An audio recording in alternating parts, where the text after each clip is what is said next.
Welcome to our executive interview series at Cyber Talks presented by CyberScoop.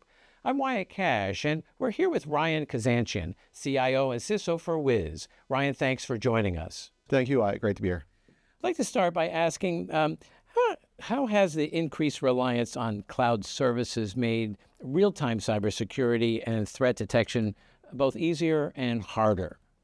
Yeah, I'm old enough to have been in the security and tech world from the dark times of before cloud all the way through now, and doing things like detection and response and incident response through the last 20 years. So I've really seen how this evolved. And in my view, the rise of cloud services has really been a net benefit insofar as they're well documented, they're developer friendly, they can be managed through code, they have good logging out of the box. And those were assumptions that you couldn't always make 10 or 20 years ago when dealing with internal self-hosted services. So all of those things are a huge benefit for defenders. On the flip side, the challenge is that the rate of change and the complexity is on a completely different scale. And so defenders have to contend with the fact that their own teams, developers and users of these services across their organizations, can adopt new services quickly. And those services often present new configuration risks to make sure that they're utilized in a secure manner, and so that defenders can also understand the signs or hallmarks of attacks or misuse. And so keeping up with that rate of change and that complexity is challenging. Moreover, as the number of services grow, the interdependencies and the types of risks that can emerge from configuration weaknesses or security gaps across them also emerge. And so the ability to understand attack paths across cloud services remains a complex challenge. That's keeping a lot of defenders on their toes. Those are some great observations.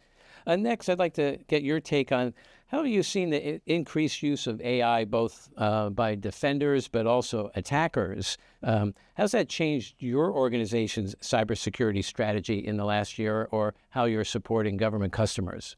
Yeah, I talked today in my presentation about how, from the attacker's perspective, AI-enabled threats are both affecting existing attack surfaces with familiar techniques. So things like the use of vibe-coded applications is leading to vulnerabilities in those applications that are very familiar to people who have done application security over the past few decades.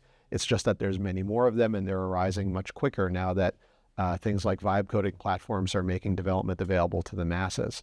On the other end of the spectrum, you have completely novel types of attacks where attackers are leveraging AI tooling, compromising models, using techniques like living off the land with AI tooling to go after the entire ecosystem, from end users all the way to developers and supply chain attacks.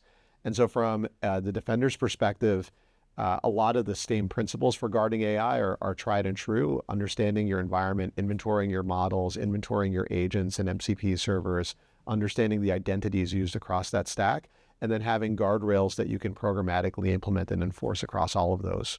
From the defender's perspective, I think AI is also a great boon in that it enables defenders to scale and move efficiently, just as it enables attackers to scale and move efficiently. And so we often talk about the resourcing and talent shortages and challenges in security.